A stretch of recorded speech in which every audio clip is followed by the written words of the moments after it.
Okay, ladies and gentlemen, welcome to Ovo TV Primetime Show. I'm your host, Nelson Mike Padamorioki, and this is a special edition broadcasting all the way from the USA. And my two guests that I have here tonight are in Albania. We have a very special case of our sister, Joyce Achieng. Kwa screen niko na two guests leo hii, wale ambao walikuwa hapa jana, those who were here yesterday. We addressed this issue of our sister, who you've all seen, Joyce Achieng. And just for the introduction, itaanzia hapa nisema ya kwamba God is great for making this possible. Let's also thank technology for making this broadcast possible. Niko hapa na our sister in the middle, Linda akiwa Albania. And today, for the first time, I have the honor of having the mother to the victim, Mamake Joy Achieng, ako hapa. So let's do this. Those who are tuning in, karibu, karibu, karibu. Remember, today's broadcast is live streaming on 7 platforms. Here on VoTV YouTube channel, the Nelson Mike Podcast YouTube channel, the Facebook page at KNEL, my private Facebook page, and also on Twitter at Vo Television. Here we are with another story of our sister, Joy Achieng. What happened? Wale ambao hawakuwa hapa jana, a 22-year-old Kenyan who left the country just like all of us. You leave the country and you go to the diaspora and you go to foreign countries to go and earn a living. And then the tragic happened. If you look at their picture, what you see is the same person. Joy Achieng before the accident and after the accident. Just give me 1 second, Linda and Mama Joy. Let's welcome Hananjeri, Lilian Munai, Moses Kokach is here. Hananjeri is here. Shiko Oasis, all the way from Germany. Guten Abend, herzlich willkommen. Baby, Mombasa, Nyambura Toko is here. Twende kazi. Ogora, tuned in from Saudi Arabia, Riyadh. Those who are tuning in, don't forget to like, share, and subscribe to the channel if you're new here. Wacha tuanzie na Mamake Achieng. Tafadhali jiintroduce ndio watu wajue wewe ni nani na pale ulipo.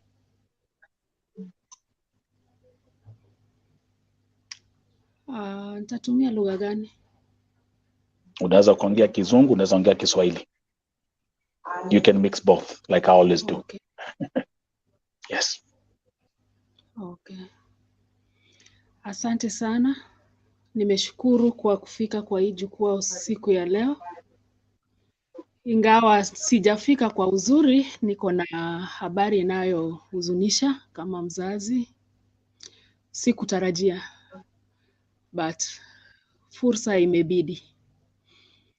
Asante sana.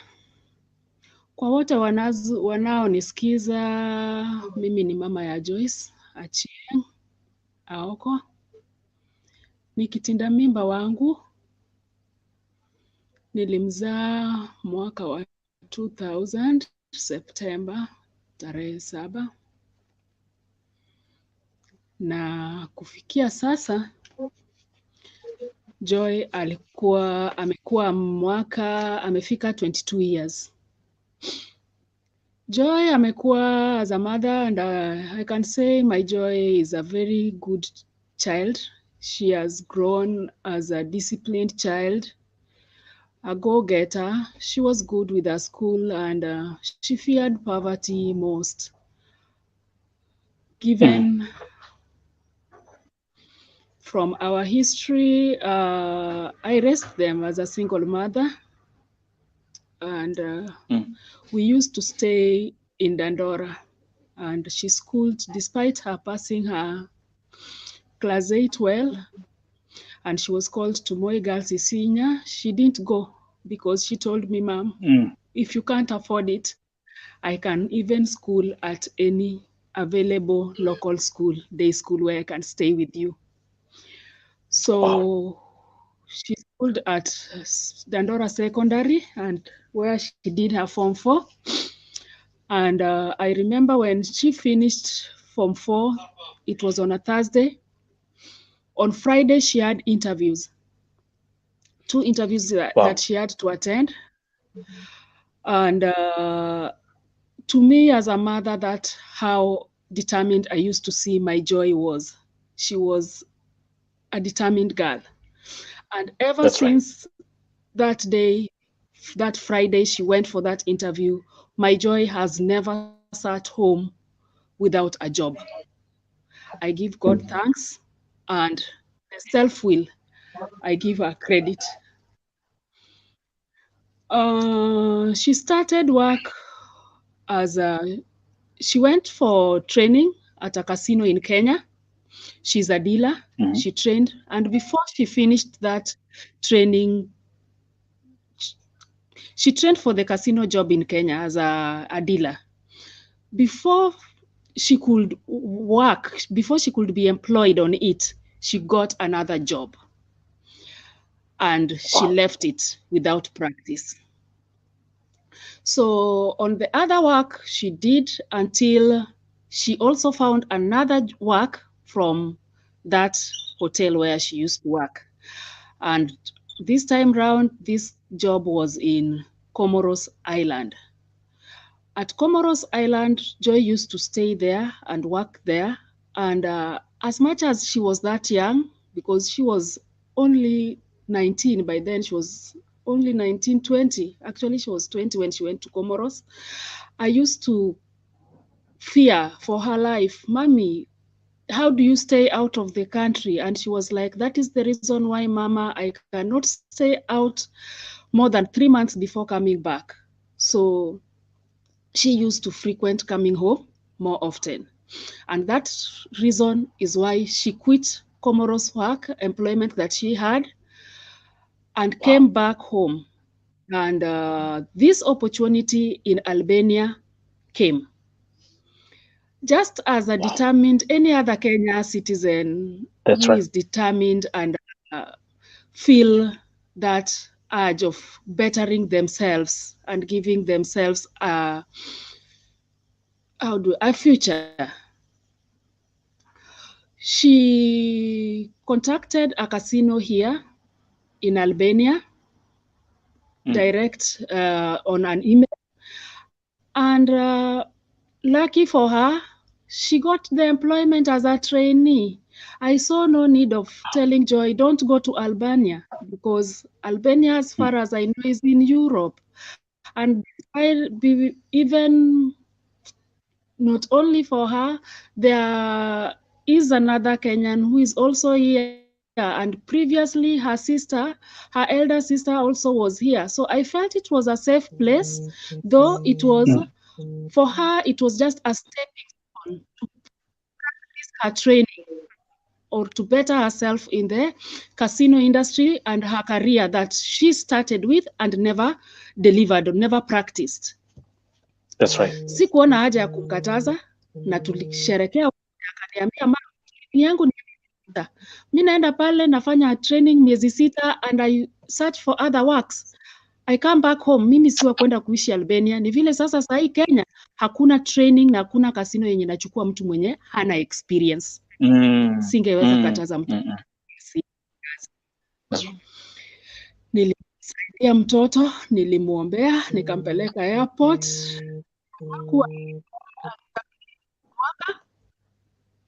Tarehe 14 February zima. Just give me a second. I think, Linda, your phone is ringing. I'm going to just put you off first. You can pick up your phone call. Is that okay?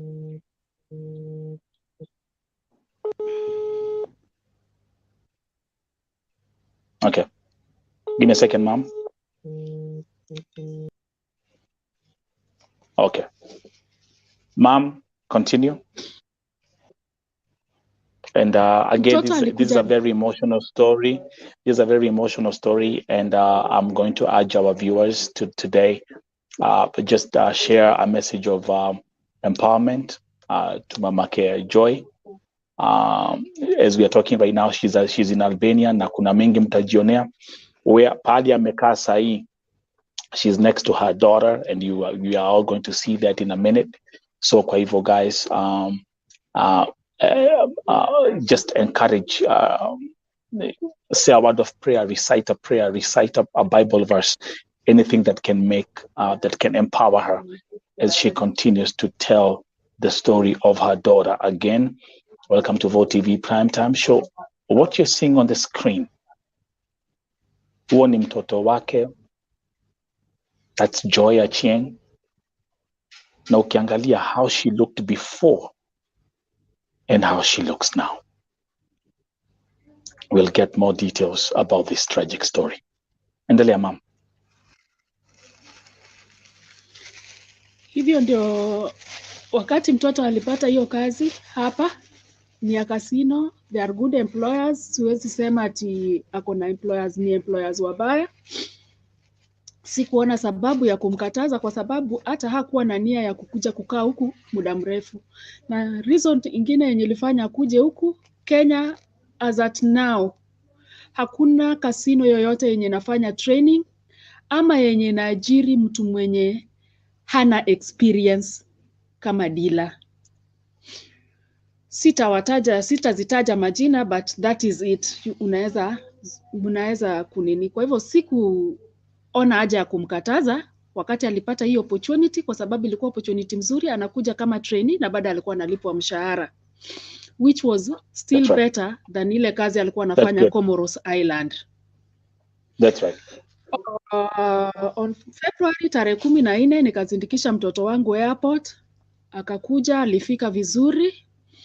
Kwa hivyo alikuwa tu ndiye amemaliza miezi 6 nikihesabu kutoka February, na nikiongea na yeye alifika vizuri, akaingia kazi vizuri, alikaribishwa vizuri. Wakubwa wake wenye kampuni wakubwa kazini walifurahi, akaintroduciwa kwa wengine na akaanza kazi. Na kama mtoto chap aliweza kumaliza training zake na kuanza kazi zake, na yeye alienda amegrow haraka. Mwezi wa 4 after 4 months hapa alikuwa amemaliza training zake na alikuwa already ana deal kwa levels zingine, games kama zote, different games. So that's right. fika tarehe 1 akanipigia simu akiniambia, "Mama, mahali mimi ninaishi tunashare nyumba." I knew that wanashare nyumba na msichana Mgana. Huyu msichana Mgana walikorofana na yeye. Huyu msichana Mgana tarehe 1 akaniambia, "Hey mom, ebu amuka." Nikamwambia, mtoto wangu ni nini? Akaniambia, "Mom, huyu Mgana leo tena ameniamukia. Kuanzia saa 1 asubuhi vile alitoka kazi mpaka saa hii." Nikamwambia, huyu Mgana mtoto wangu naye amezidi. Leo sasa mnang'ang'ania nini? Please switch the light on. Huyu mama, and by the way, Goja mom, and for the viewers who are tuning in, this is Mamake Joy is at the hospital in Albania, so we are doing this live interview akiwa Albania. Endelea mom. So hapo ndio aliniambia waligorofishana na huyo msichana Mgana. Huyo msichana Mgana alikuwa very harsh, niko na video zake, but nikamwambia ambia ofisi administrator akubadilishe room. Ikifika jioni saa 12 alibadilishiwa nyumba. Kwa hivyo walikuwa wanafanya kazi the same casino. Yes. Hii casino, okay. The employer wakikuajiri wanakupatia apartments. So kwa hiyo apartment unaweza pata mko wasichana 2 ama 3.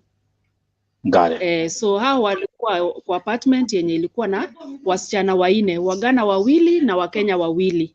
So saa zile mnaenda kazi shift ndio tofauti. Got it. Yes. Got it. So got it. alihamishwa kwa hiyo nyumba tarehe moja, and that was the first time ever mtoto wangu akaniambia hajawahi pata mtu kwa maisha mwenye anamchukia, because all she knows she's a good person. By good luck, jioni alitolewa kwa hiyo nyumba, akahama akaenda mahali panaitwa Flower Residence. So kwa hii Flower Residence ameishi Flower Residence kuanzia tarehe moja ya August mpaka hiyo tarehe 13. Kabla ya tufike tarehe 13, alikuwa ameishi kwa hiyo nyumba for 1 week akiwa peke yake. Kufika hiyo weekend ya tarehe 8, akaletewa tena Mkenya mwingine, so walikuwa na vitanda mbili, yake iko pande hii na ya huyu msichana mwingine anaitwa Emily iko pande hii nyingine. So wakawa wanaishi Wakenya wawili kwa hiyo nyumba moja. Sababu yenye ilifanya Joy akose kurudi hiyo wakati ya tarehe 1 ilikuwa kwa sababu tarehe 2 bila aliingia kwa kazi akapatiwa transfer kutoka kwa ile kasino alikuwa akapelekwa kwa kasino ingine mpya, meaning alikuwa aende kwa hiyo kasino mpya in better terms, assign contract ingine mpya na better terms, better payment, better conditions. Na asome tena games zingine. Mimi kama mama nilikuwa na hiyo uoga, nikamwambia mtoto wangu hapana, wewe kuja tu. Akaniambia mama, hizi games mimi nitazisoma hata na wiki 2, but kitu yenye ninajua September mama, mimi nakuja nyumbani, tutakuwa pamoja. Tulikuwa tunaongea na Joy kila siku. Joy ni ule mtoto anapenda mama yake sana, anapenda familia yake sana. Haiwezi maliza 1 hour kama Joy hajaniongelesha. On this fateful day, Joy alitoka kazi, alikuwa Friday, alikuwa kazi ya night shift. Akatoka kazi saa 8 ya huku. Kwa hivyo akafika kwa nyumba kitu saa 9. Wanapatiwa transport yenye inawazindikisha mpaka nyumbani. Mtoto alifika kwa nyumba, akanipigia simu. Hiyo ni saa 10 asubuhi ya Kenya. Akanipigia simu akaniambia, mama yangu, habari? Nikamwambia poa. Mama yangu hujalala, najua umenimiss. Nilikuwa najua unangojea mtoto wako akuambie good night. Nikamwambia unaniambia good night na ni asubuhi saa 10. Akaniambia ndio nimetoka job. Nikamwambia pole kwa kazi. Umefikaje nyumbani? Akaniambia mam, pole. Sisi huletwa hizi masaa, sisi huletwa alafu wanahakikisha tumeingia mpaka ndani. Niko kwa nyumba na niko safe. Wewe unafanya nini? Nikamwambia mimi nakula mchele na chai. Akaniambia hata mimi nilikuwa nimepika mchele na minced meat. Ebu acha nichemushe nikule. Though nilikuwa nimepanga ni change night dress nilale tu.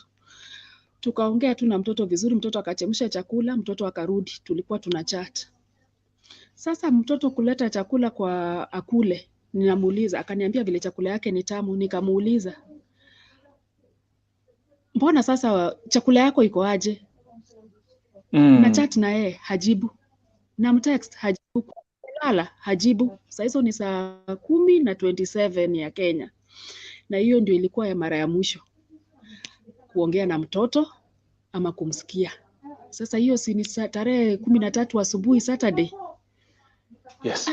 Kuacha mtoto amelala. Nikaamka saa 5 mchana. Mtoto hajanipigia, hajatext, hajafanya chochote. Nikampigia tena. Nikamtext. Mtoto hakujibu. Nasikia tu kama mzazi damu yangu inaniambia si kawaida. Lakini nikiongea na dada yake akaniambia, mam, wachana na mtoto, ashakuwa mtu mzima, si kila wakati unashinda ukimtafuta. Nikasema wacha niweke akili yangu ifikirie vitu zingine. On Sunday imefika. Niliamka asubuhi saa 12 kama nimeshtuka. Naomba tu God protect Joy. Oh Jesus, in the name of Jesus, protect Joy wherever she is. Sikuelewa ni nini inafanyika. Kumbe hiyo siku sijui chenye ilikuwa inaendelea kwa maisha ya mtoto. Oh gosh. On hiyo Sunday nikashinda nimepigia ndugu yake. Nikapigia Tevo, nikamuuliza Tevin, umeongea na mtoto? Tangu jana mnachukua hii kitu lightly. Nimeomba asubuhi, nimeamka kama nimeshtuka na dada yenu. Akasema tungoje, labda mtoto vile ako off, labda ameenda out. Kufika Monday tarehe 15 August bado. Kufika jioni saa 11 nikapata text inaniambia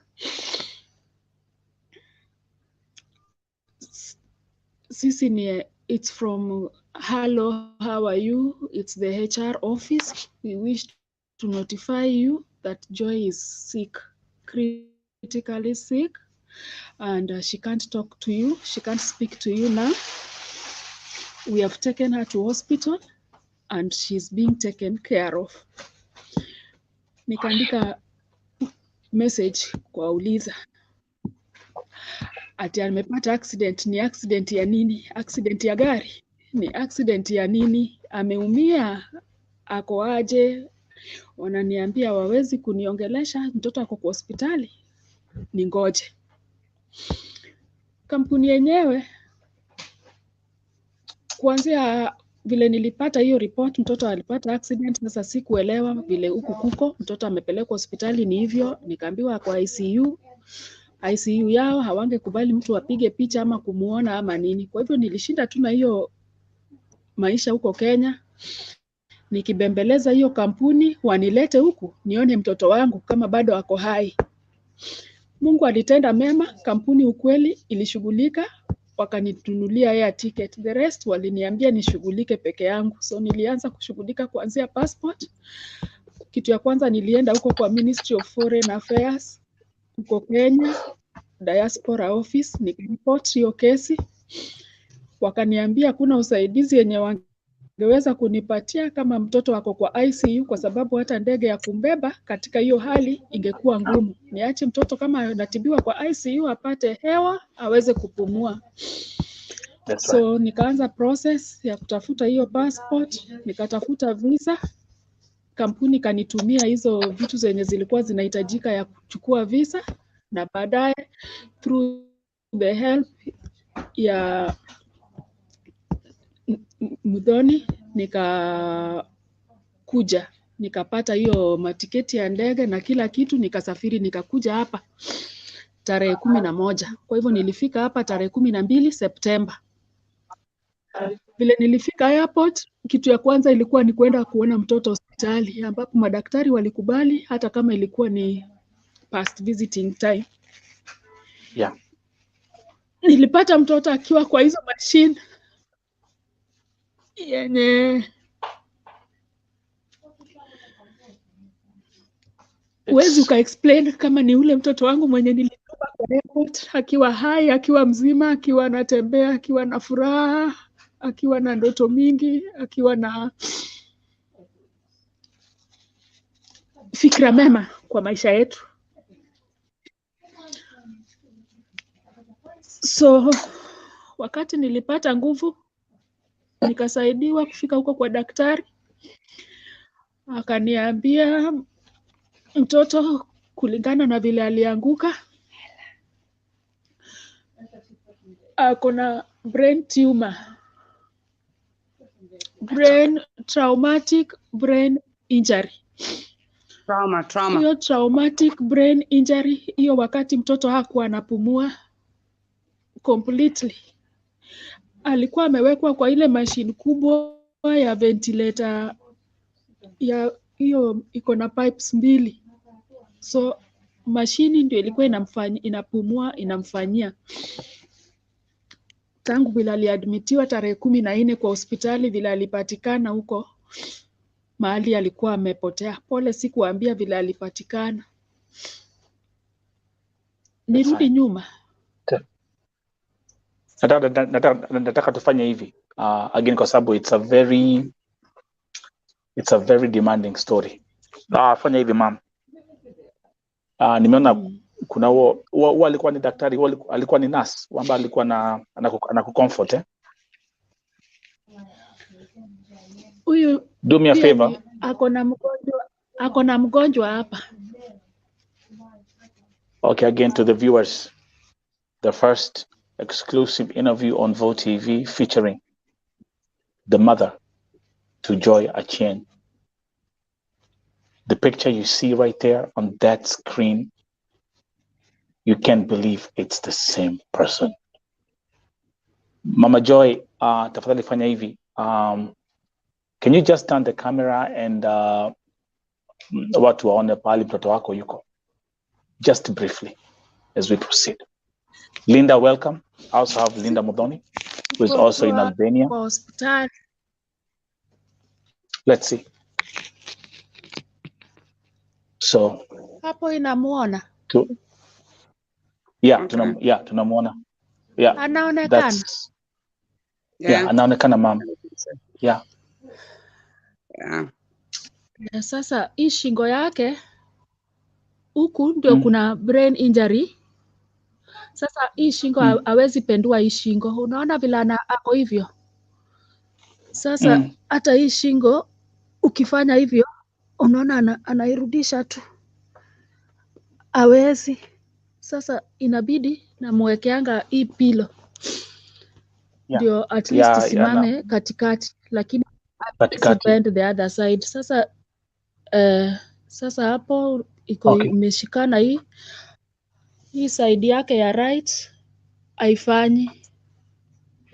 Hii mkono unaona vile ilikwama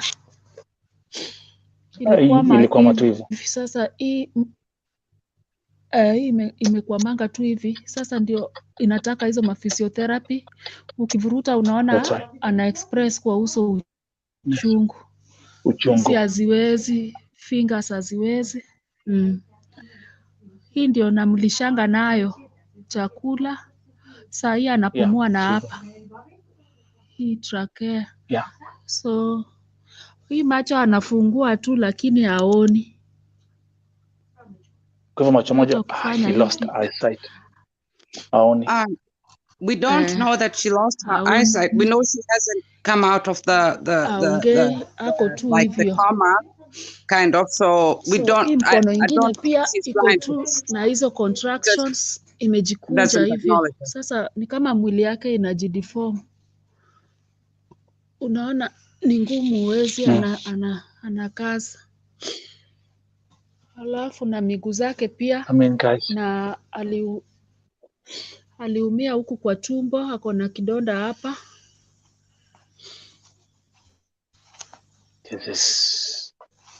Ako na kidonda iko hapa huku.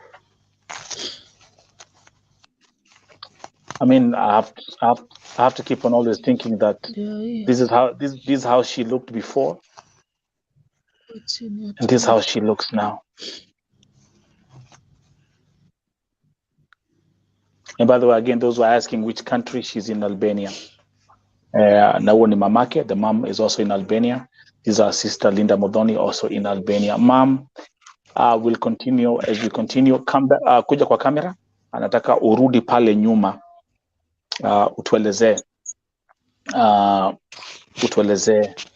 So tell us vile alipatikana.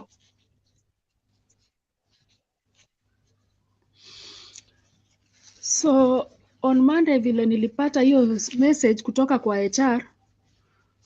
And by the way, just mom koja FYI, those who are asking ukisema HR kuna nakwambia kuna watu wa different types hapa. So HR, every corporate company has what we call an HR department. That's the human resources. Hao ndio huwa wanashughulikia mtu ukiwa na any issue kwa ile kampuni ambayo unafanyia kazi. That's what we call the HR department. Okay, continue, ma'am. So wakati niliulizia wakaniambia alipatikana nyuma behind the window, bedroom window yake, kama ameanguka kwa hiyo compound ingine iko huko nyuma. Sasa kwa hiyo compound ni compound ya iko deserted, ainanga mtu, hakuna mtu anaishi huko. Ni kama hizi nyumba zenye wazungu wanajenganga ya kukujanga tu holiday. Sasa iko na mamiti, alafu iko na vitu kama lami. Hapo ndio alipatikana huko behind the bedroom window. So hakuna mwenye ana explain mahali mtoto alikuwa kuanzia ile Saturday nikiongea na yeye mpaka hiyo Jumapili. Alipatikana Jumapili saa 8 kama mvua inanyesha. Na vile mvua ilikuwa inanyesha, kuko na wenye wanakaa kwa hiyo apartment. Msichana tu roho alikuwa anataka kutumia dirisha, akafungua dirisha. Akasikia tu kama kitu inafanya akaamsha mwenzake, hebu kuja usikie kama hii inaweza kuwa umbwa imezaa hapa nyuma ama ni nini inakuwa ni kama mtu ako disturbed, haiko sawa. Huyo msichana mwenzake hakuamka tena, akamwambia hapana, hebu amka ukuje usikie tafadhali. Vile aliinsist, huyo mwenzake akaenda kwa dirisha kuangalia, akaona that is the African girl. Okay, we've lost mom. Yeah, what? I don't know whether I need a cup of coffee or I need to be able to continue with this story. Again, guys, welcome to Vote TV Primetime Show. I'm your host, Nelson Mike Muriuki. Today we are featuring the story of our sister, right there, Joy Achieng. That was the mom giving us all the details, what happened. A healthy, vibrant, beautiful young lady, 22 years old. Jaribu kuingia tena kutoka ile message. Okay. And then okay. Here we are with this story. Linda Modoni, as we wait for mom to come back, now we've seen how she looks like.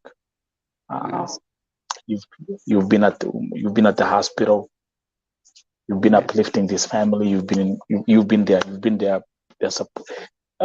You came here yesterday, but now again, it's different when you're telling a story and when you look at a picture than when you see the person. This is different. It's different. Messages are coming in. My sister Sofika in Namibia with prayers. Favor, promise, healing is your portion. Anne Moshai, this mama needs a lot of help. May God come through for you.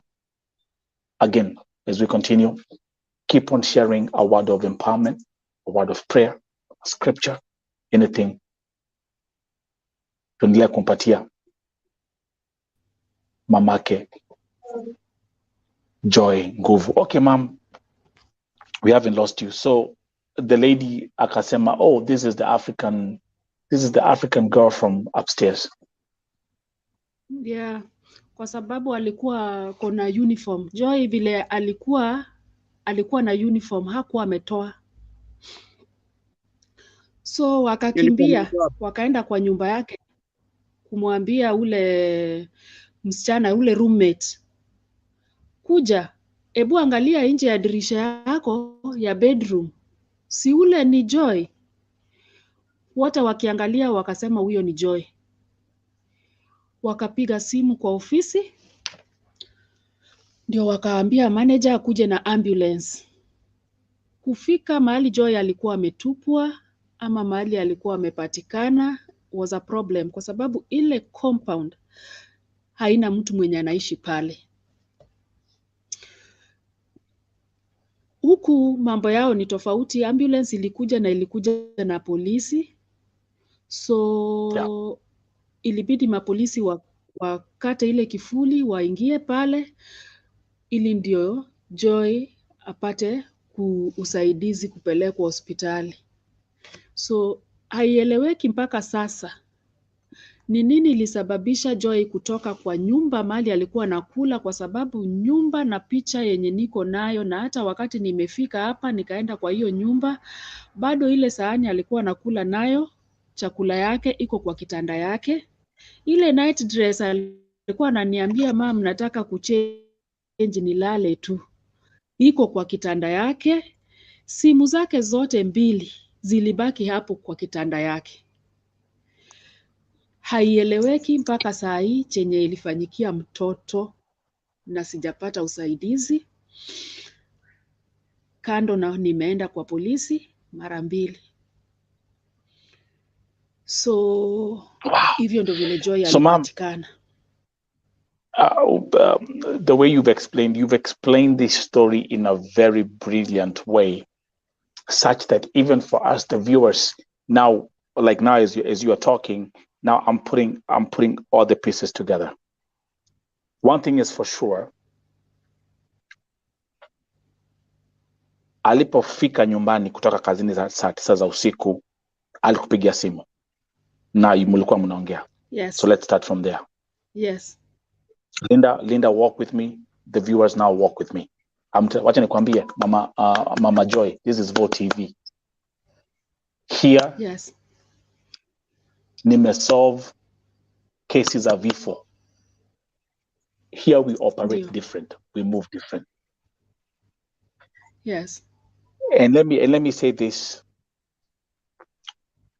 You spoke to your daughter at 3 a.m. in the morning, her time. Yes. She said, I want to change my night dress. There's food. There's the plate. Yes. Yes. When she was found, Linda, walk with me. Everyone who's here, walk with me.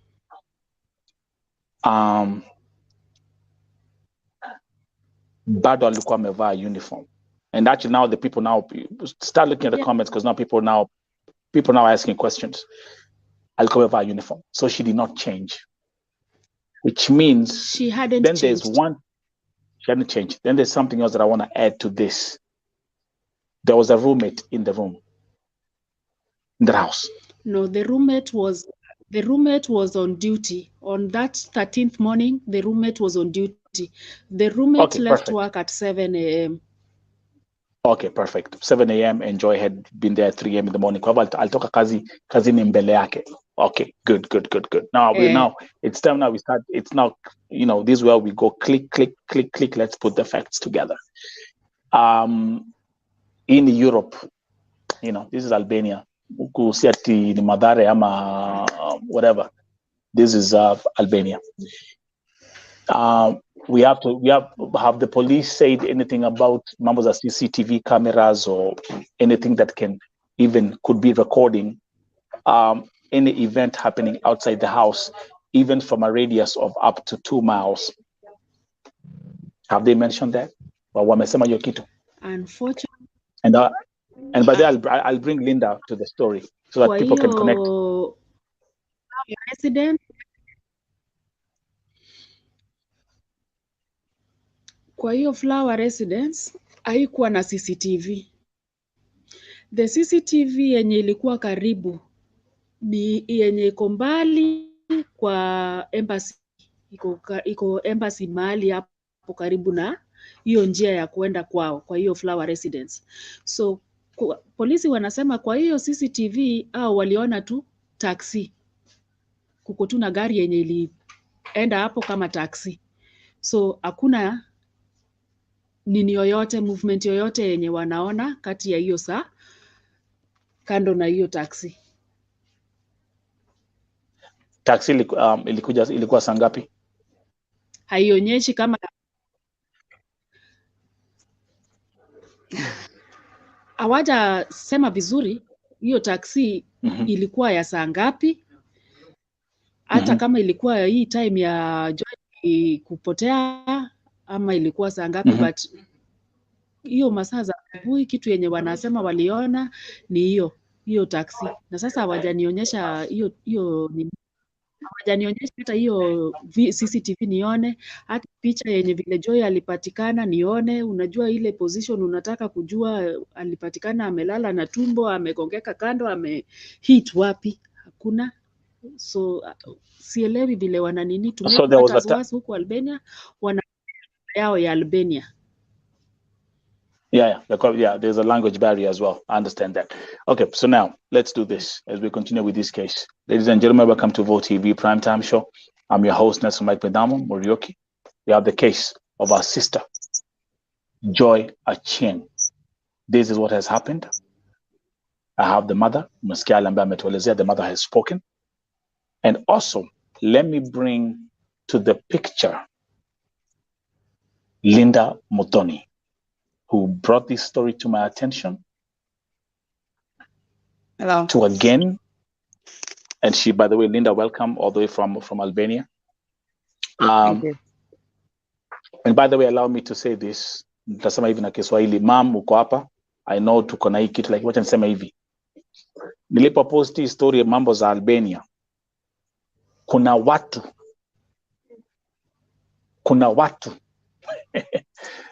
let me laugh because it's sad. Albania, mtu kuniuliza Nelson, Albania ni wapi Saudia? Well, that's normal. Most people have never heard of it. Wait a minute. Mnafikiria kila kitu nafanyanga hapa ni tu ni Saudia. Mwingine, people they didn't even read the name right.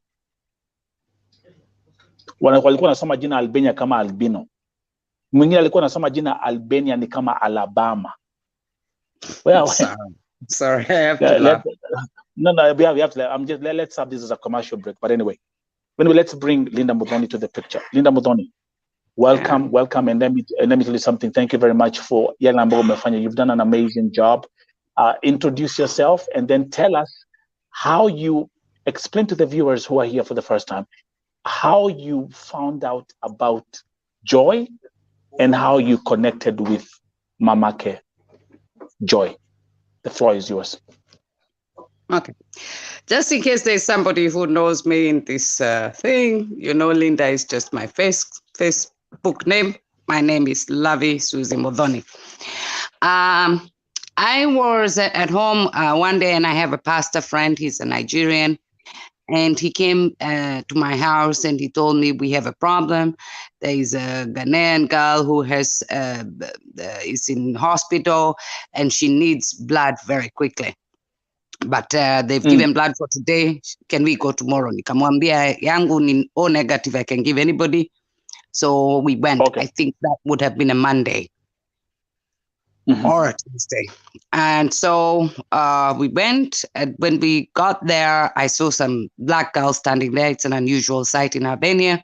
I said hi to them, and their accent sounded Kenyan, but not the kind of accent unaweza kusema ni Mukikuyu, ama ni Mujaluo, ama ni Mubaluya, but somebody told me it's called a Nairobi accent. I don't know.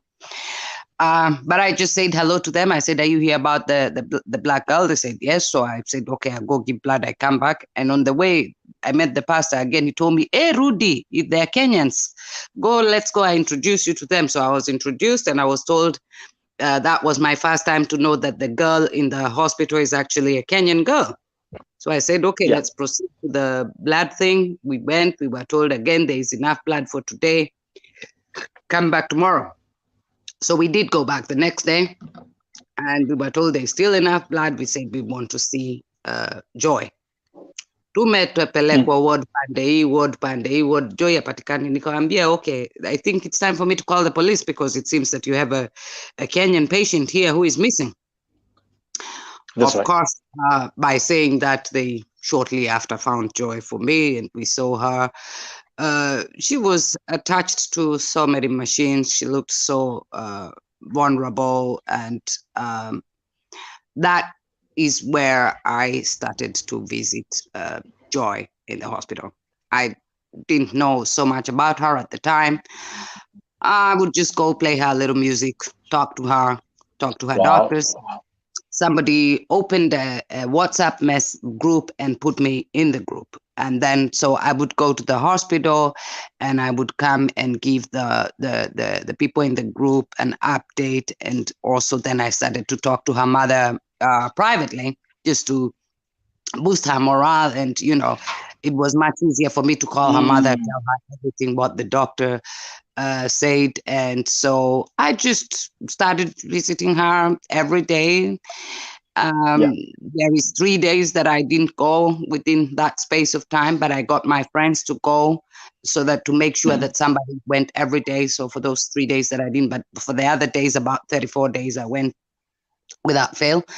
And then Joy's mother came here, and the company sent a driver for her to the airport, but I also went to the airport because I had become familiar with her, and I figured that it would be better for her to be picked up also by somebody who speaks her language, and somebody who at this stage, I'm the one who knew the most about Joy and what is happening to her. So we picked her up, we took her to the hospital, and we saw Joy, and that's how I met Ruth. Basically, I didn't know her from Adam before. Wow. Thank you for being, and someone is saying, thank you for being our sister's keeper. Thank you very much. Yeah. So, Mom, there's one thing. There's one thing from what now I'm gonna be going back between Linda and Mom. Let's first of all hear madaktari wakiangalia Joy vile yuko.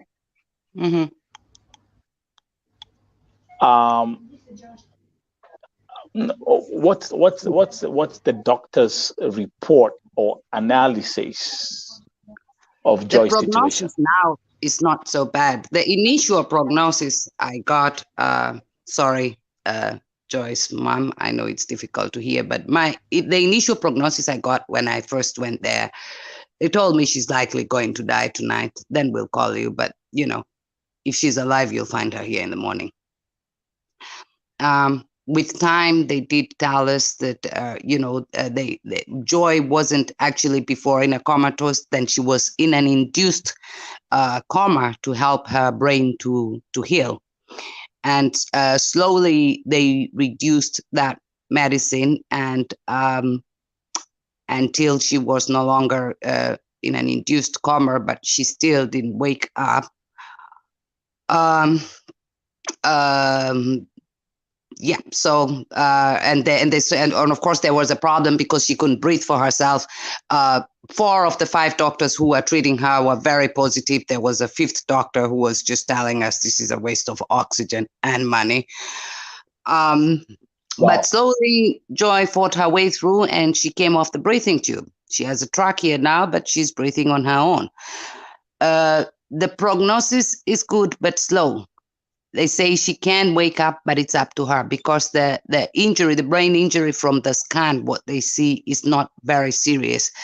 And it's from ossification. I can never pronounce this word. You'll be a doctor today. Yes, but she needs the more physiotherapy than the government hospital can provide. Although Albania is in Europe, the government hospital in Albania is just slightly above the Kenyan hospital. So she would be worse off in Kenyatta, but being here in Albanian hospital, it's not like being in London in St. Thomas Hospital. So they are providing the bare minimal physiotherapy that Joy needs, and they have admitted to us that she needs a hell of a lot more, and that we should get somebody to do it privately. And so I spoke to Joy's mom, and I said, well, we need to raise money. And the GoFund was actually set up by her best friend who lives in the States somewhere. Mama Joy would be able to say more about that. And then M-Pesa is by her brother. I am just the go-between who just is in a lot of Facebook groups and So I just spread the word. Okay, you're just a disciple. That's who you are. You are servant, and you're doing exactly what God has called all of us to do.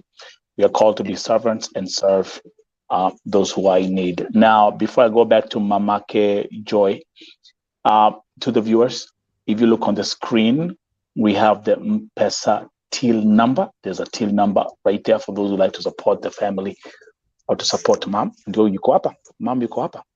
And then we also have the link to the GoFundMe on the screen. However, as you continue watching this broadcast, if you like to support the family, ndio hiyo number iko hapo. If you want to support our sister Joy, our sister Achieng, umesikia ile ambayo amepitia, the till number is on the screen. The M-Pesa till number is on the screen, and also the GoFundMe link is on the screen. Whichever serves you better and whichever serves you easier, there it is. Now, number one, a doctor saying this is waste of oxygen. That for me, that statement just makes my blood pressure levels go like triple, quadruple. Mom. Yes. Mungu akupatie nguvu. Yeah. Whatever you're dealing with. Mimi nimeona picha kumbuka Linda aliponitumia hii story jana. Linda alinitumia hii story jana 5 minutes before nianze broadcast. I had another lineup. Nilikuwa na another program ya jana. And then nilipoona nikasema I'll address this right away. Lakini baada ya broadcast, kumbuka nilikuwa nimeona tu video yake, the video you sent me, Joy, yes. That's the video that I saw. So I saw the video yake, ile video yake ya akiwa kwa machine, akiwa anaongea. But then when nikaambia baada ya broadcast, nikaambia Linda, can you please send me her pictures? Nione vile alikuwa nakaa before the accident. When I saw the pictures, Jesus Christ, hata uwezi ukasema, it's the same person. And this has crushed my soul. Hata wale ambao wana watch, to all the viewers, it's the same person. The young, vibrant, smart, intelligent, mesikia mama yake ametuambia, all the qualities she had. Then you look at that picture, same person. Beautiful hairstyle. And the doctors, they contacted us and they said they want to cut it. I said, musiguze. I said, give me time. I'll come today. Nikaenda huko na rafiki yangu ambao nishamuonesha how to deal with black people's hair. Tukatoa hizo rasta alikuwa nazo, tukachana nywele best as we could because she was still intubated. My goodness. And my goodness. So that was now where she is, and her mom is of course doing the rest. At the moment, her mom is doing a lot. Like I say, hospital is a wuku ya government. It's just a little bit above Kenya. Mama ndio anamuchange pampers, ndio paka mafuta, kumuosha there. She's more or less doing most of the care work. Most of the care work. Yes, by herself. And like I said, we have a Swiss friend who is releasing her for some hours to go home and have a shower. And yes, so this week I have not been able to do a lot. I've been to the hospital 2 or 3 times this week, but I was not able to do a lot because my husband is traveling and I have a child as well. So, but we've been in contact. Nimepitia hata kama ni dakika 10 tu kupeleka chakula moto, you know. Yeah. Kupelekea mom chakula. Yeah. Mom, I know you cannot go hospitali and you cannot be here for long and you have to take care of your daughter. Ni yapi ungetaka kuongezea kwa hii story ama ni yapi ungetaka kuambia watazamaji leo hii as we proceed? Any other detail uko nayo? Anything else ungetaka kutuambia?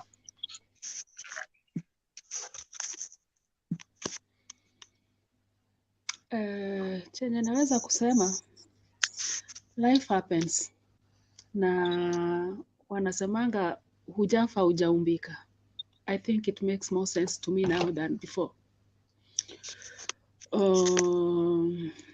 It's quite unfortunate imefanyikia Joy, and above all I thank God for her life. She's still alive, she's still breathing. I will take care of her, and that's why I've taken the courage, and I told Linda to share this so that I don't hide it, as much as it has been tough for me to let it out or even to talk about it, even to relatives. And I'm sure most even of them will just see this for the first time. As any other parent, a mother might know what I'm going through. My request is if I can, because I've never heard of this condition before, traumatic brain injury, and for her case is different because the doctor says they did various MRI, that scan on the for the head, for the brain. But it's only lack of oxygen that cannot be detected from that X-ray.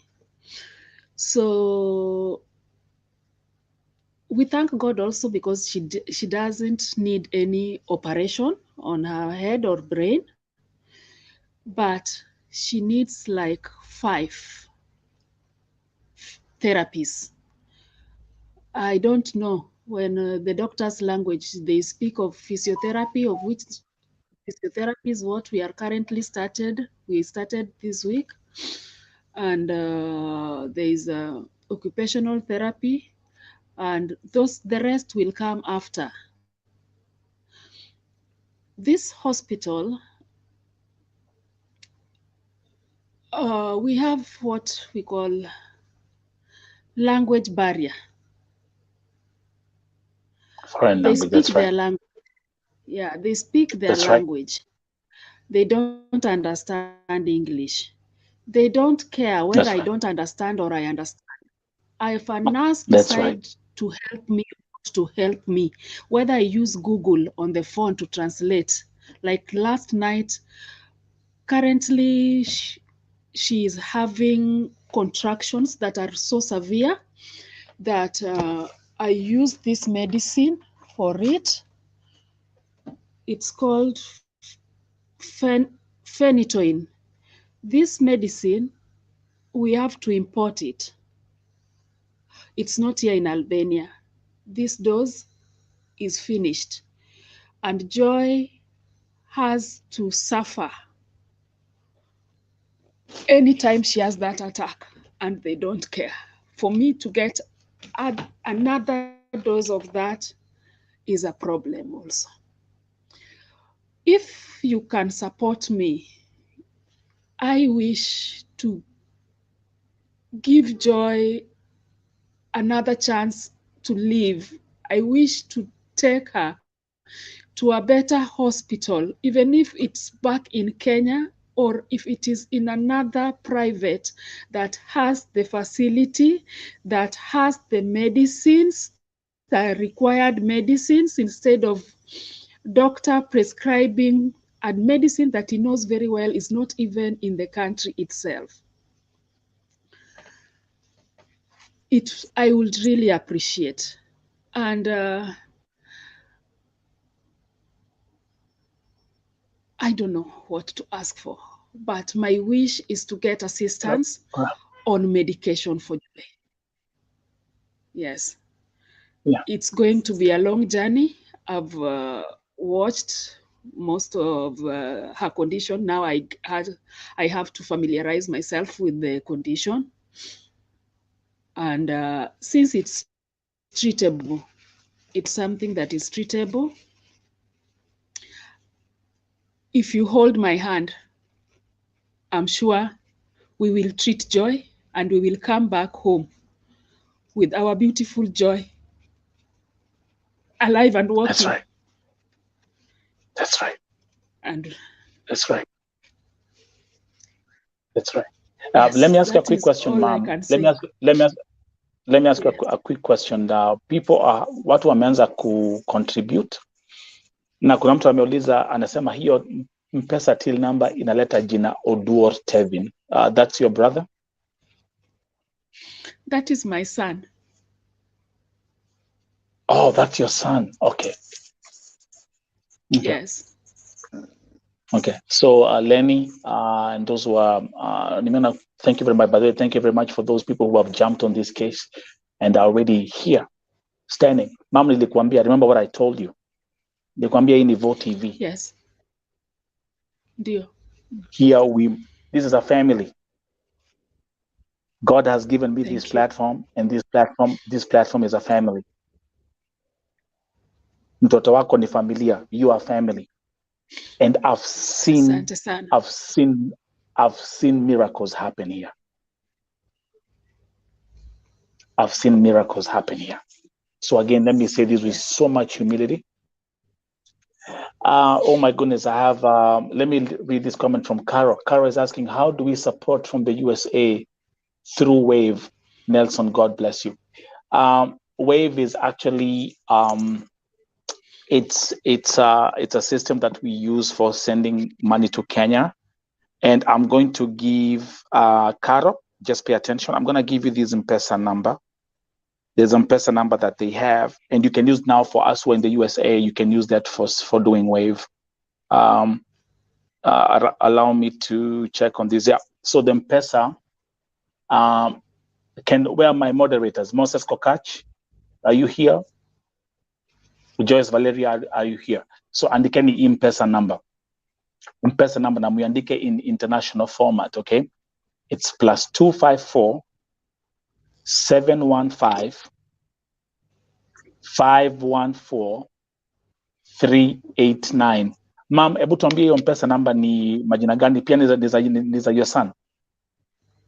Ndio, taleta tu Tevin Oduor. Tevin Oduor. So again, and actually not even just the moderators. Kujeni hapa. We are servants here. Kujeni hapa. Mimi na mianga hata atukujangi hapa Mongedho. Atukujangi hapa kutafuna. Atukujangi hapa kubomoa matuta. Let's come here and work. Again, andikeni the M-Pesa number, again, ni ya mamake, ni ya the son of mamake Achieng. M-Pesa number +254 715 514 389. Majina Tevin Oduor. Carol Kaburu akiwa hapa USA. Thank you very much. We have people who are watching here from all over the place. Caroline Buya, by the way, thank you very much. In Lois, thank you very much. And those who are watching, thank you. Unaona tumekuja hapa, ma'am, mimi naongea hapa, I'm speaking to you for the first time face to face. We just texted for a few minutes, and all I told you, nikwambia, ma'am, kuja. You know, that's the same thing. Actually, let me actually bring Linda back. Linda will tell you. Linda nilimwambia, I told Linda, come here. Was the space of 5 minutes between chatting with you and being in a live broadcast. I'm telling you. And when I tell you my stories here, I have become the biggest testimony ever. Let me give you my testimony, ma'am. When God is guiding you in something, there's no time to plan. You will stumble into something. Another lesson I've learned. Mipango ya binadamu na mipango ya Mungu inakuwa tofauti kabisa. Kabisa. Really? Mipango ya binadamu na mipango ya Mungu. And those who are watching, can you guys pay attention here? Nimekuja hapa my mom and Linda and those who are watching, and I have thousands of people here who are my witness. Nakuja hapa nimejipanga, niko na program. Nakuja hapa kuongea about this, and 2 minutes before nianze show, simu inalia. Nelson, kuna msichana amekufia Lebanon, amezikwa Lebanon. We want you to speak about it. 2 minutes before me just pressing go live. And then everything changes. 5 minutes before nianze my show, nimekuja hapa nimejipanga vizuri, simu ndio ime pip. Nelson, kuna kijana ameokotwa kwa highway Saudi Arabia, hana figo, ametolewa mpaka macho. Talk about this. The biggest stories that I've addressed on this platform, the biggest stories that I've brought on this platform are things or are stories that were brought to my attention and I never planned for it. But I have one thing and one thing to do, to be obedient. Not to mom, not to Linda. Do you know to who? God. To him. To him. My God in heaven. And I'm going to tell you, people here who are watching, I'm seeing all these messages. It's hundreds of messages coming here. People will fail because of lack of obedience. You will miss on your blessings because of lack of obedience. Because sometimes you want to pick and choose what you wanna take. Pana hii siwezi guza, hii siwezi ongea, siwezi nikasema. Do you know, listen, Linda and you are here yesterday kwa sababu Linda alikuja hapa mom. Alipata sasa huku ndiko alipo nafikiria anakuja Canaan. Alipata huku ni Babylon. Tunapigana vita za kiroho. Linda could not believe what she saw yesterday. Death case. Umefanyiwa. And do you think I really have, this is what I ask for? Do you think I have to come here and I tell God, Mungu, nataka leo unipatie kesi mzuri, tukule mandazi, tukunywe chai. That's not how God works. I will give you guys a number. I'm seeing the, and by the way, mom, let me actually see this. Kuna comment hapa. Kuna mtu amesema ya kwamba atakutumia via Western Union. Yes. So mom, can you give and you see Linda, do you see what's happening here? Yeah. Do you see what God is moving and what God is doing here? Absolutely. This is Vo TV. Yeah. This is Vo TV. We pray here, we fast here for people. So, mom, able to patia, if someone wants to send money with Western Union, patia kuna watu wako Europe. Esther Haloim ako Europe, and she wants to do Western Union. What to patia? And by the way, moderators afadhali kuweni hapa karibu, kuweni ready. Caroline. My advice would be MoneyGram is cheaper for the sender. Yeah. And can we have the names? Cheaper, but Western Union, I think, is also fine. Ruth. Aoko. Hold. Goja kidogo. Una need majina zenye zinafuatana kwa passport, otherwise hautapewa. Utapewa ikuwe exactly kama vile kwa passport. Give me 1 second. Hapa tuko kazi. Give me 1 second. Tutafanya hii sahi.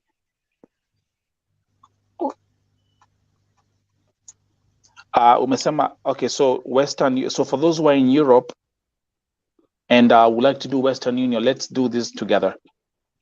Okay, majina ni gani? Ruth Aoko. Mm-hmm. Abongo. Okay.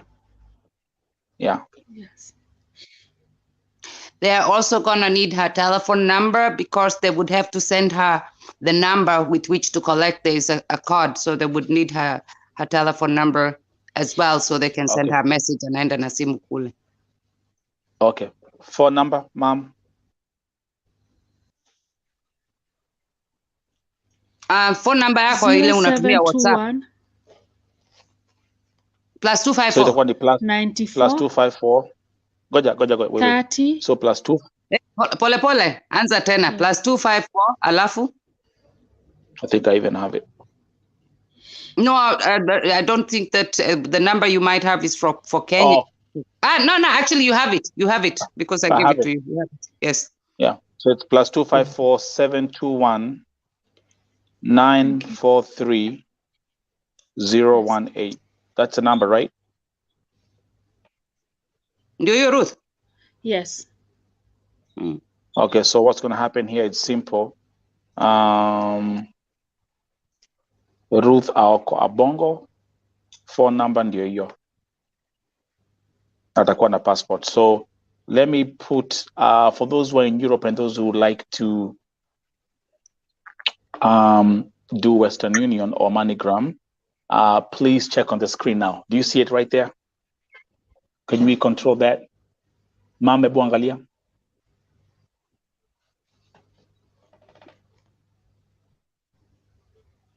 Kangalia hapo chini ya screen. Okay. The money should be sent to Tirana, Albania, Tirana. Albania, Tirana. Give me a second because I have to. Albania, Tirana. I think you have to add that.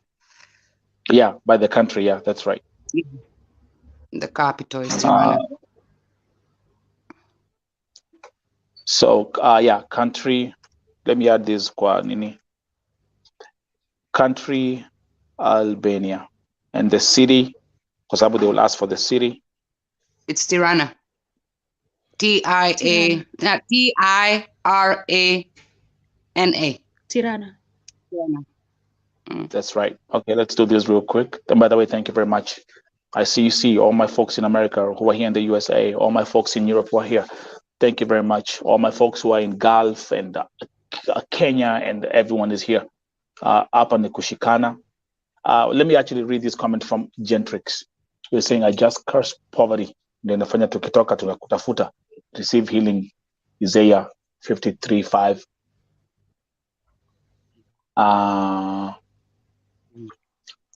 So, okay. So Elsie Melissa.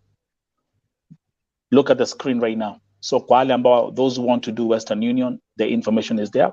You can actually, like you said, Linda, MoneyGram is actually cheaper because they charge lesser fees. Yes. For those of us who are here, in the USA, we do Wave, we do SendWave, and actually we don't pay any fees. We also have another service called Remitly. We don't pay any fees. So, and it's simply something we do on our phones, on our press to EV, and it's instant. That's our sister.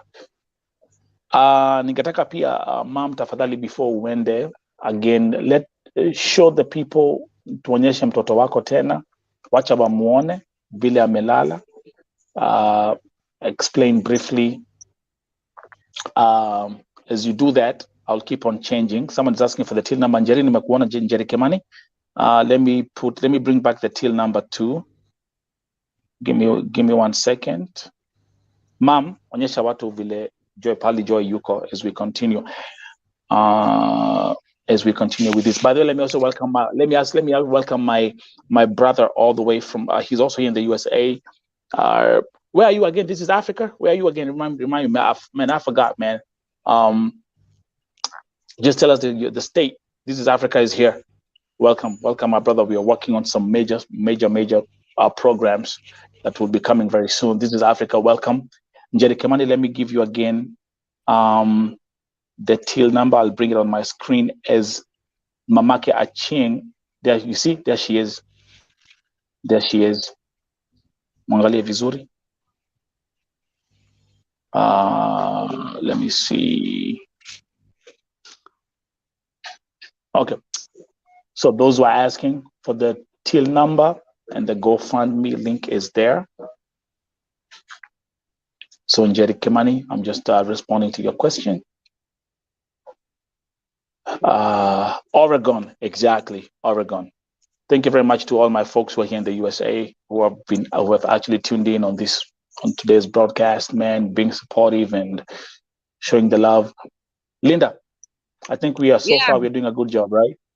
Yes, iko mtu anauliza hapo kwa comments kama wanachanga ya tikiti ama ya hospitali. So maybe you know, can I answer that? Yeah, it's you guys are the ones with it, and I'll watch the letter. I'll bring the answer to that question. Si ya tikiti ni ya kulipa physiotherapist. Joy's limbs are completely stiff because she's been having some seizures, and we have actually a big problem to locate the prescribed medicine in Albania. Tunaambiwa na daktari hii dawa ndio inatakikana, alafu tunaambiwa tutafute. I have friends here who own pharmacies, wananiambia haiko stock, we have to get it elsewhere. The biggest problem being that the prescription is actually an Albanian prescription from an Albanian hospital. Nilikuwa England, wakakataa. And I asked friends in Austria to try and get me this prescription, was not possible. Iko jamaa rafiki yetu alitusaidia kutoa hiyo dawa Kidira, Uingereza, na tutapata ingine, so those are the extra expenses. Yes, this can happen here. We prescribe you this medicine, only we don't have it. You find it, and it's not available in the whole country. That's exactly what Mom was saying. Mom, hebu tuonyeshe hiyo. That's actually the one that stood up. And by the way, my folks who are here in the USA, I think we can also work on this. This is something which we can also see how we can get it delivered to Albania if we have the address. Ma'am, hebu tuonyeshe that medicine, that exactly. That's the one I'm talking about. Hebu ambie tena vile inaitwa. I'm very sure we have people here who are nurses and doctors. Because they have to import, they have to import this to Albania ndio Joy aweze kupatiwa. Hebu waeleze tena ma'am. Yes. Hii dawa Joy anakauka, inaitwa contraction ama shiza. Sasa hiyo ni condition yenye juu akili yake haijulikani chenye anafikiria kwa akili, brain yake. So ni kama tu wave yoyote ikipita, sasa ikimwambia yeye ajikunje, anajikunja kabisa mpaka anakauka hivyo. Ndio inafanya mwili yake na hizi muscles zake zinajikunja. Sasa unapata anajiinua mpaka uwezi mushikilia. Sasa hii dawa inaitwa phenytoin sodium. Spell it. Sasa hii phenytoin sodium PHENYTOIN sodium. Phenytoin sodium. Sasa hii akidungwa shindano ndio anapoa, haimlalishi but inafanya ana relax. So contractions and relax the muscles. Yes. Cool. So for example, like when you have those contractions. So for example, like now, remember the brain is what, and I always keep on talking about the power of the brain. So like the way the mom is explaining, if she has that, if the thought is for her to go like this, that's how she's gonna stay. It doesn't matter because that's what because the brain controls the body. So what happens with this prescription? Akitumiwa hiyo, then it eases up the whatever the thought, and once the brain calms down and it eases the thought, then she can then release that contraction. So that's what the medicine is for. Let me do this. Phenytoin sodium and phenytoin sodium. Very sure. I'm sure I have people here in the USA who are doctors and nurses. I have my following in Europe who are doctors and nurses. Fanyani hivi, I will do this also on the screen as we continue. On the screen right now, you're seeing the till number, the M-Pesa till number. The M-Pesa till number is under the name of her son, Tevin Oduor. Let me come here. I think I'm getting some private messages. Let me see what's going on back here. Okay, I've received a message from Dr. Malaba Rose, who's saying, thank you for the noble work you're doing, Nelson. May God bless you and give you the wisdom you need. Dr. Malaba Rose is in Kenya. I just rescued a lady from Lebanon, mnajua story yake, Irene Wasike. She has arrived Kenya safely. We thank God for that. So give me another second. I'm going to give you guys, if you want to contact, if you want to help in any other ways, I'm also going to give you guys the Vote TV WhatsApp number. You can contact me on Vote TV WhatsApp number if you have any new cases, any new issues you want to address and bring to my attention. The Vote TV WhatsApp number is on the screen. Last but not the least, wacha nikwambie hivi ma'am, historia mtoto wako, there are so many things which are in darkness, because from what you've explained to us, and I'm sure most of the viewers agree, mtoto wako hakujirusha kutoka kwa ghorofa. That one is a big no. I don't see any sign of someone who was mentally sick, depressed, or nothing. She was a young, vibrant, beautiful, intelligent, ambitious, young girl, young lady who simply wanted to change the life of her mother and her family. Kwa hivyo, I'm ruling home. Ma'am, unaona mtu ameingia hapa anaitwa Tony Omari. Tony Omari is a lawyer. And by the way, Tony Omari, can you remind us where you are? Which country are you? Tony Omari is a lawyer. I think, Tony Omari, I'm going to assign you legal responsibilities on Vote TV by default. Remind us, Tony Omari, where you're located. And by the way, my Vote TV WhatsApp number is on the screen. Contact me after this. So I'm ruling she didn't jump by herself. One thing I know, and I can say this, someone was involved. Something happened in that apartment. And hey, Linda. Yes. I've solved murder cases. Yeah. And I never went to any school of criminology. It's called common sense. True that. Tonya Korunda, listen to this. There's something I'm going to say here, ma'am. Nataka ushikilie hivi. Linda, I'm going to say this. And even as you talk to the police, and even as if you talk to the police, there's something I'm going to say here. Yes. What you've explained, and I want you to walk with me step by step. Joy amekuja nyumbani. She came home at 3 a.m. in the morning, got dropped from work, went to the apartment. I'm walking, let's walk together. She calls you. She says, Mom, I'm going to put on my night dress. I'm going to go to sleep. She goes in the kitchen. She prepares something to eat. Are we together? Yes. Are we together until that point? I'm going to tell you, listen, this is this is what I'm going to say here. And you'll remember my words. Somebody came to visit. Someone came to that house. And the person who came to that house, ni mtu ambaye Joy Achieng anamjua. She knew that person. There is no forced entry in the house. There is nothing like someone broke into the house. No.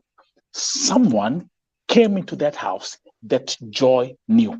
My suspicion, and that's what I'm going to run with, is the following, is the fact that mtu alipiga, maybe rang the bell, aligonga mlango, mtoto wako akaona ni mtu anajua, akamfungulia. And what happened after that? This is actually the outcome. Let me tell you something about Albania. It is very, very, very rare for strangers to be killed on the street or in any other way. It is a very safe country. Most people in Albania are killed by people they know, family, friends, over an argument or whatever. That's right. It's by somebody. In this case, yeah. This is my revelation. Mm-hmm. Whoever, she was preparing to go to sleep. She spoke to the mother after she came from work. She spoke to the mother. She prepared something to sleep and she had the night dress. Everything is intact. Number 2, there is no robbery. Simu kuibwa. No. That's another signal. Simu kuibwa. Tuseme ati mtu alikuja akavunja nyumba because hata pesa hazikuchukuliwa. Which gonna bring me to the last but not the least. Open the door at that time of the morning, it's gotta be somebody you know well. It's somebody you know well. This is somebody mtoto wako alikuwa anajua vizuri. And mom, as we will also look on the side of checking from the legal side, because this lazima tupate majibu. This thing has to be broken. The Albanian police cannot come there and say, hey, wait a minute, this just happened. Is Saudia? Saudia. This is Albania. Yeah. So, and remember, the roommate was not in the house. So the roommate is Kenyan. So she was alikuwa kazini. Yes. Yeah. So, these are affect me. What I would look at they're from an investigative perspective. This is what I would look at myself. We have to start tracking the movements of the Ghanaian lady she was having a fight with when she was living in the other house. Now, this is my investigative instinct speaking. That is what I told them. Because whoever did this was something personal. Kabisa. Number 2, the taxi that was seen.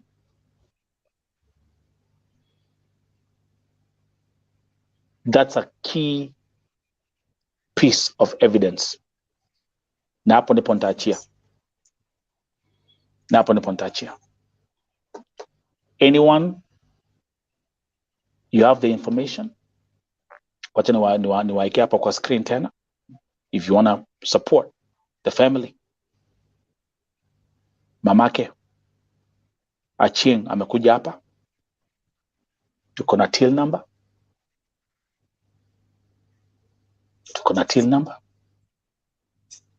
There you go. My friends who wants to do Western Union.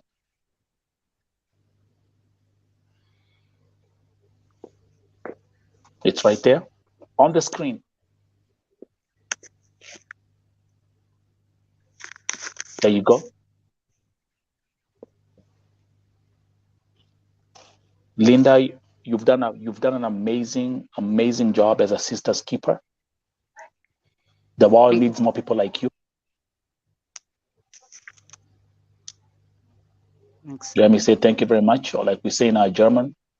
You know, me and Linda, we can switch the lingo real fast. Lass mich bei dir bedanken. Und mach es weiter so. Und pass auf unsere Schwester auf. Okay? Ja, ich mag so. Mach weiter. Bitte. Mama Achieng. Yes. Mimi nitakuachia tu niseme tu Mungu akushikilie mkono, akushike mkono. Na akuongoze, na akupe nguvu. And we hope, as I bring this image again on the screen, all the prayer warriors here. I can see my sister Sofika from Namibia is here. Prayer warriors rise. Because there's no battle that we cannot win when we cry out to the government in heaven and when we call upon our God in heaven. My sister all the way from Spain, in Kenya, Spain, Agape, saying the God of that girl will fight for her. Once she recovers, she'll tell her story. That's what we're waiting for. Let's go. Let's go. All these comments that are here, I'll try as much as possible to bring them on the screen. The case, if you look at that image, it's gut-wrenching. It's the same person. And Linda, when you sent me those pictures, I had to keep on looking. I had to keep on going back to back. I didn't know her either. I saw her for quite a while before I got the picture of how she looked like before, and I was amazed. I was totally amazed. And then you imagine when I saw her, she was hooked into every machine imaginable. Yes. And then somebody sent me a picture and said, "This is her before the accident." I could not put the two people together. Crazy. It's crazy. If you're new on this platform, like the broadcast, share the broadcast, subscribe to the channel as we continue to grow. I received a phone call from a very known journalist in Kenya. I will not mention her name. And I'm going to tell you what she told me.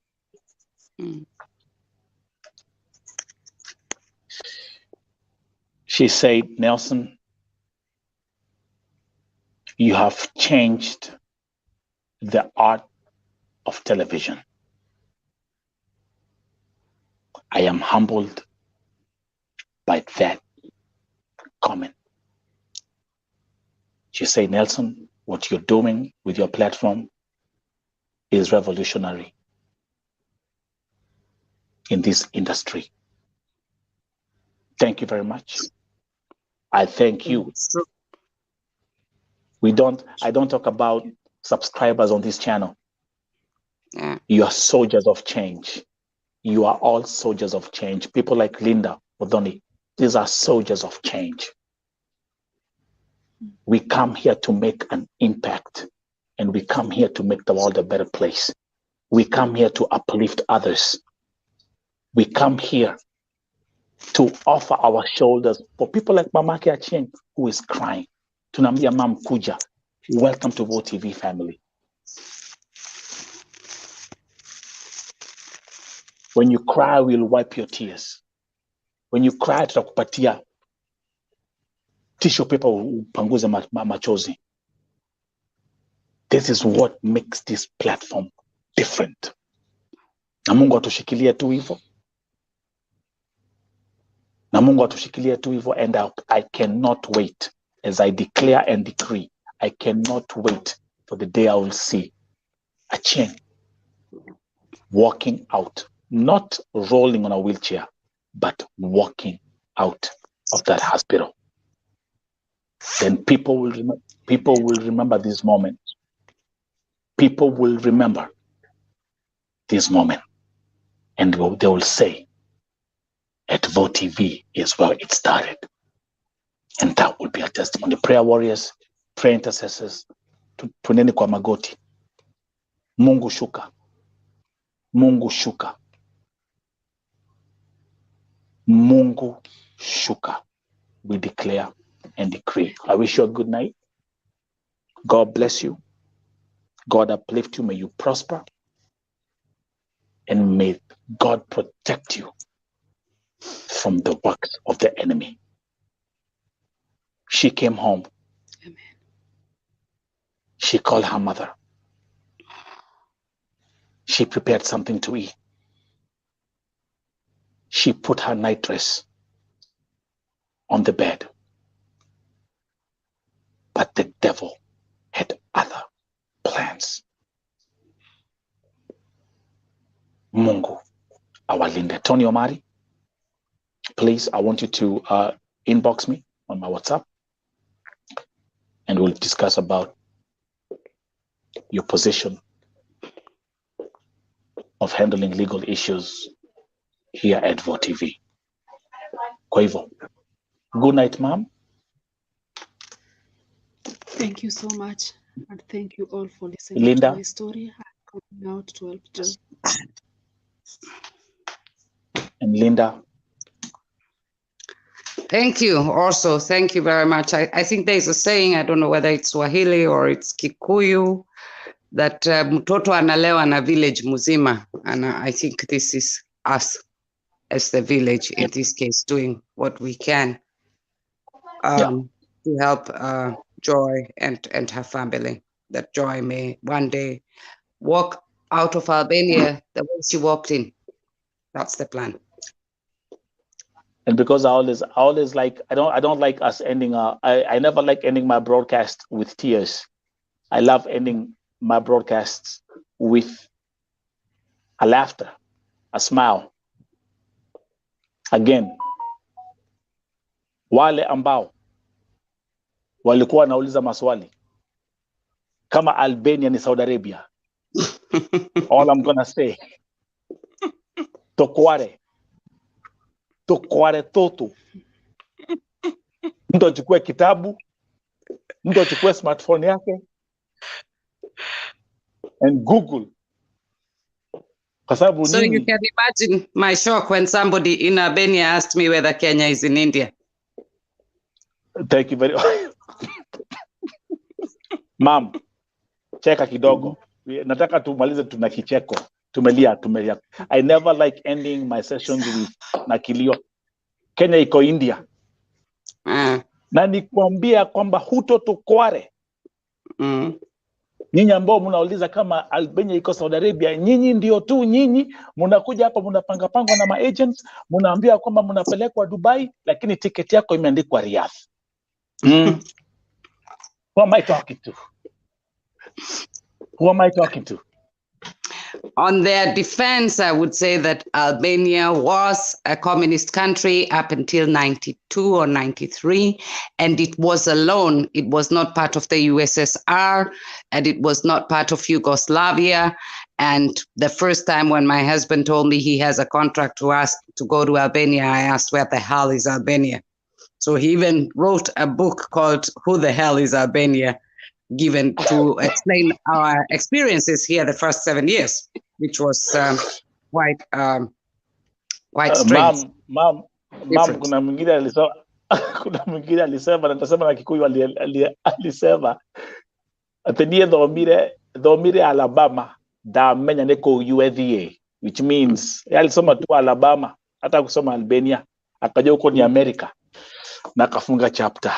Ukistaajabu ya Musa utaona ya tokware. Have a good night, folks. Have a good night. And thank you so much. We cannot thank you enough. Thank you. Thank you. Nice. Thank you.